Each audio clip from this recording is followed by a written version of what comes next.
Et maintenant, pour savoir si on a bien travaillé ou pas bien travaillé, je retourne à cette image-là. Maintenant, le flux de la valeur ajoutée de ce qu'on produit, qu'est-ce qu'il y aura ici? C'est un mot anglais, vous vous rappelez? Merci beaucoup. Input. Ce qu'on met dans l'entreprise, et ici, output. Et ça, c'est en français, on dirait, c'est ce qu'on approvisionne. Hein? Approvisionnement.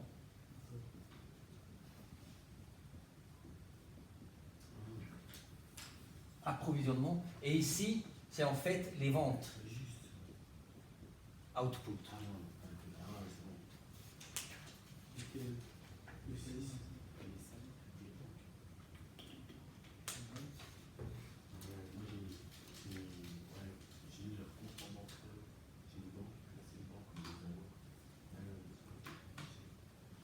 Et comme le bilan nous démontre la situation de nos dettes et de nos avoirs,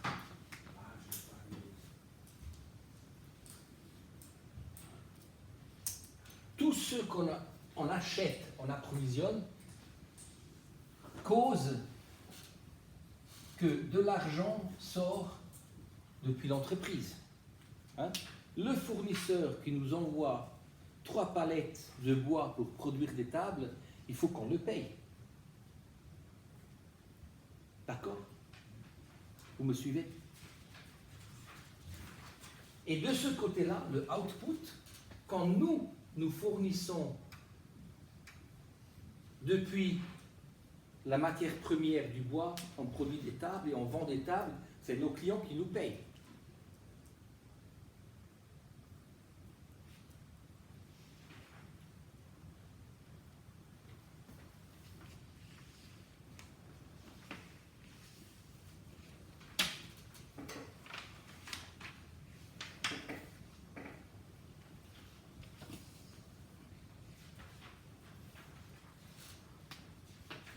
Ce qu'on achète, ce qu'on met dans l'entreprise, en français on appellerait ça des frais, des charges ou bien des dépenses.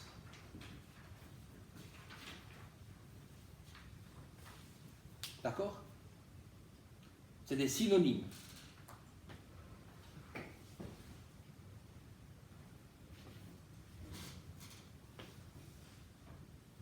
Et tout ce qu'on reçoit à la suite de nos ventes, c'est des produits, pas dans le sens des biens, hein, c'est des produits, des revenus. Hein, des revenus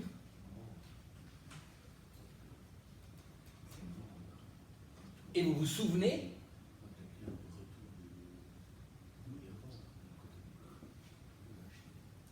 et pour que une entreprise travaille de manière rentable, le output doit être plus grand que le input.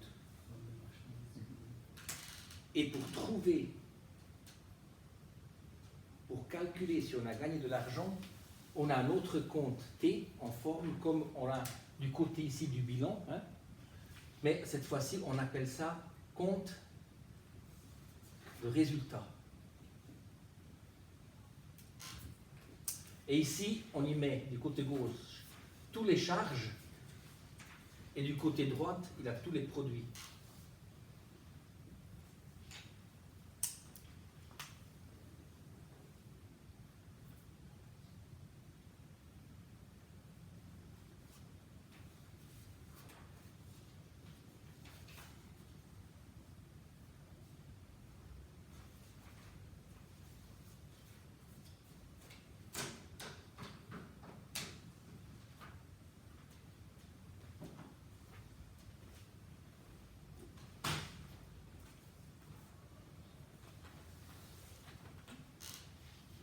Premièrement, si on considère cela comme une entreprise de commerce qui achète et qui vend des produits finis, ici, au premier degré, il y aura tous les frais achat marchandises.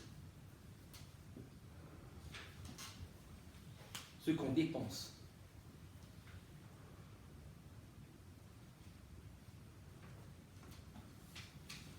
Et du côté droite des produits, il y a tous les ventes, exactement, les ventes de marchandises.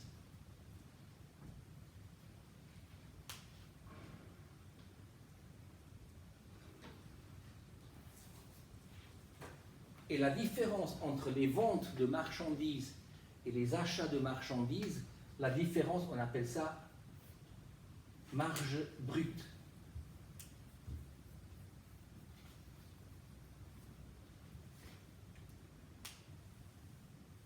Et la marge brute, elle est reportée du côté des produits, j'abrévie MB, je mets ça en parenthèse.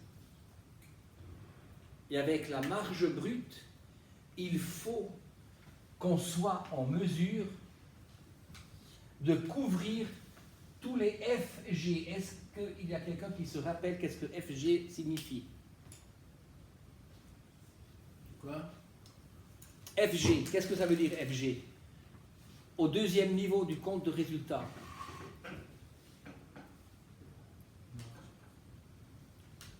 C'est les frais généraux. Ah, je sais, c'est les frais généraux.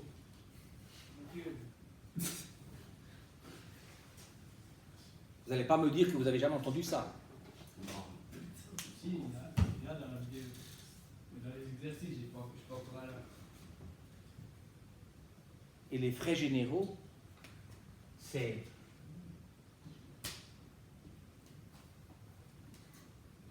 toutes les dépenses qui ne sont pas, messieurs, je vous prie, attention, les frais généraux, c'est tous les frais, toutes les dépenses qu'on a qui ne tombent pas sur la catégorie de biens de production durable. Par exemple, ici, on dépense de l'argent pour payer le salaire de nos employés. Vous n'allez pas inventariser votre collaborateur, lui mettre un numéro sur l'épaule. Donc, c'est les salaires. C'est les salaires, par exemple.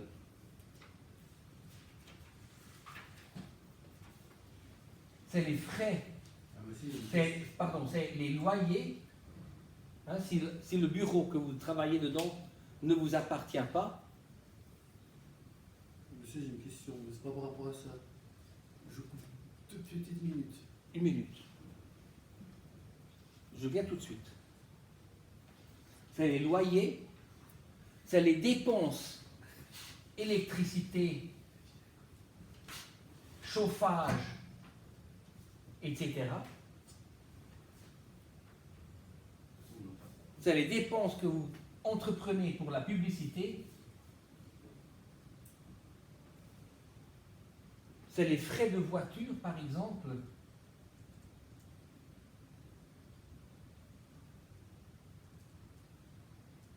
Les amortissements. La voiture, elle est comptabilisée dans le bilan, dans les actifs immobilisés sous le compte voiture. Les 100 000 pour une Audi A8 que vous avez acheté pour le directeur.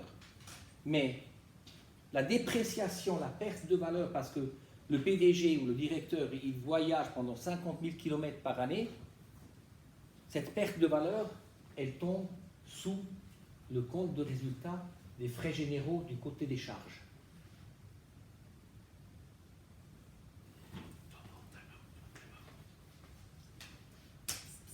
Ça, c'est le premier degré du compte de résultat. Ça, c'est le deuxième degré.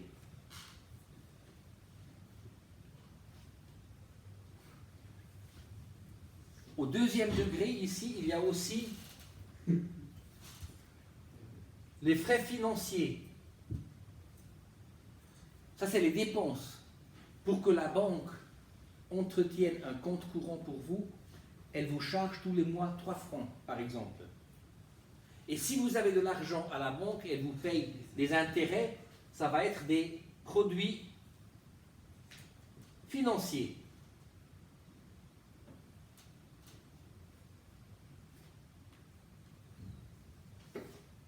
Et de nouveau, la marge brute, elle doit couvrir au minimum tous ces frais-là, pour que vous en sortiez avec un gros zéro noir, et pour que vous n'ayez pas une perte. Et ici, pour légaliser, il y aurait le bénéfice net.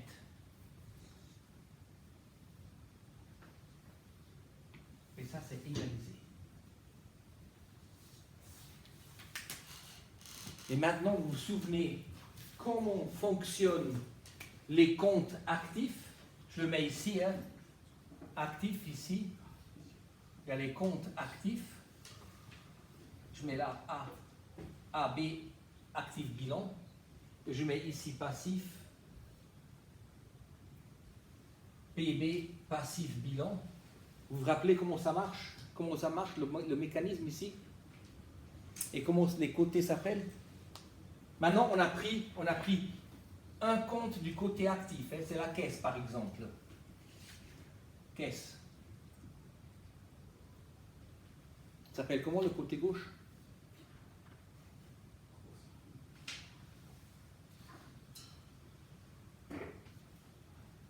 Débit.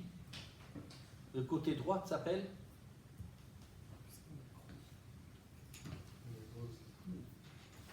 Messieurs? Tu payes comment? Tu as une carte de crédit. Voilà. Crédit. Débit.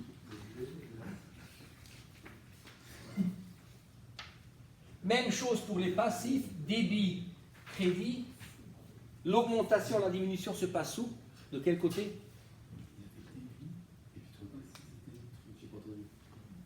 L'augmentation, la diminution se passe où? Ah bah à gauche. La quoi? La diminution? Ouais. Non.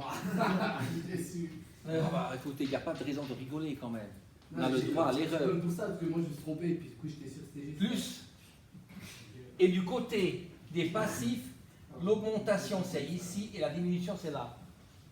Et l'augmentation ici dans les comptes passifs, c'est que ça veut dire la dette, elle augmente. Et ici du côté gauche, c'est notre avoir qui augmente.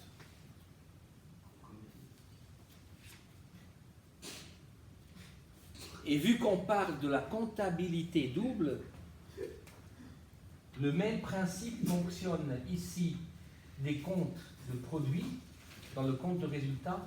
Le côté gauche s'appelle toujours débit, le côté droit s'appelle toujours crédit. La même chose, je mets ici pour les comptes de charge, débit, crédit.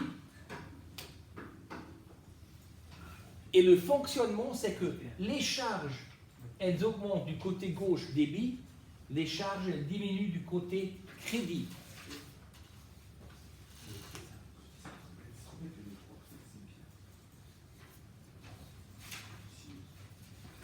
Et pour les produits, pour nos revenus, ils augmentent du côté crédit et ils diminuent du côté débit. Et la raison pour laquelle cela est comme ça, c'est parce que quand nos charges augmentent, on les paye par la banque ou ça diminue ici.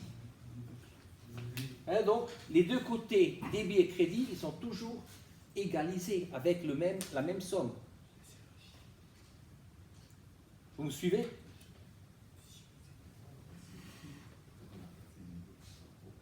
Ouais. Je paye le salaire de mon employé en cash, ma caisse elle diminue et mes charges salaires augmentent. Et on nomme toujours d'abord le côté qui est touché du côté débit et après le côté qui est touché du côté crédit. Donc ça serait charge salaire à caisse. Et de l'autre côté, si nous avons une dette de 5 000 francs avec un fournisseur, on va le payer,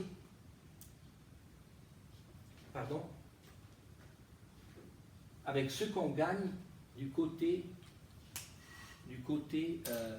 des produits.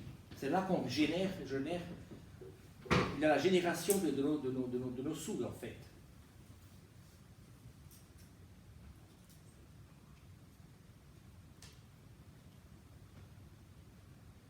C'est ça l'égalisation. Hein. Et après, les détails, comment ces comptes fonctionnent, le mécanisme, c'est que tous les comptes du bilan ont un solde à nouveau, parce que le 31 décembre, quand on clôture le bilan, la clôturation correspond à l'ouverture du nouveau bilan le 1er janvier. Entre la clôture de bilan le 31 décembre et le 1er janvier, quand vous rouvrez les comptes, il n'y a rien qui se passe. D'abord, c'est un jour férié. Deuxièmement, personne n'est là qui travaille. Et dès que vous sortez 5 francs de la caisse, le bilan n'est plus valable. Par contre, le compte de résultat, quand il est clôturé et vous avez identifié soit un bénéfice ou soit une perte, il est égalisé, il est reporté le bénéfice dans le capital propre ou bien la perte diminue le capital propre.